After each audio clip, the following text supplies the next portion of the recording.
কি আবার তাড়াতাড়ি কল করলাম। কি এটা? কি ছবি আমার কিসের ছবি? Security guard. Security guard? তুমি সিকিউরিটি গার্ডে জব করো? তুমি আমাকে কি বলছো এতদিন? মিথ্যা কথা বলছো তুমি আমার সাথে। তোমার সাথে আমি এই জন্য রিলেশন করছিলাম। দিনের পর দিন তুমি আমার সাথে মিথ্যা কথা কেন বলছো? প্রতারক। শুনো কি শুনবো তোমার কথা? আমি তোমার একটা কথাও শুনতে চাই না। তুমি ডে বাই ডে আমার সাথে মিথ্যা কথা বলে গেছো। আজকে আমার ফ্রেন্ড আমাকে এই ছবি সেন্ড করে, সেই দিন আমার দেখতে হয় সবার সামনে আমি হাসির পাত্র হইলাম। হ্যাঁ, আমাকে সবার সামনে ইনসাল্ট তুমি করালা।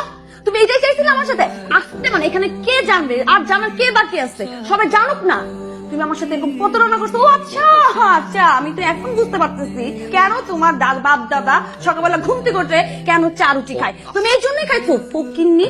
তুমি আমার সাথে ডে বাই ডে মিথ্যা কথা বলে গেছো প্রতারক। আমি তোমার চেহারা নেক্সট টাইম আর দেখতে চাই না। সিকিউরিটি গার্ড তুমি না বলছো তোমার ভাই চাকরি করে? তোমার ভাইও তোমার সাথে সিকিউরিটি গার্ড চাকরি করে? ধরবা না তুমি আমাকে। নেক্সট টাইম কোনো যোগাযোগ করবো না সিকিউরিটি গার্ড। শালা প্রতারক।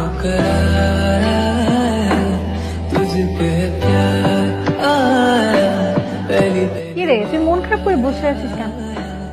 কি করবো তো? আমার কেন জানি মনে হইতেছে ও ওই দিন কিছু একটা আমাকে বলতে চাইছিল, আর আমিও রাগের মাথায় কারো কথা শুনি না।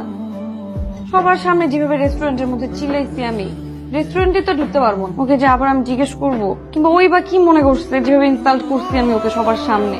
কিন্তু কিছু একটা আমাকে বলতে চাইছিল। এত দিনের রিলেশন, কিছু হলো তো চিনি আমি ওকে। ও অনেক ডিফারেন্ট। আমার কাছে কেন জানি মনে হচ্ছে এর পিছনে কোনো একটা রিজন তো আছেই অবশ্যই।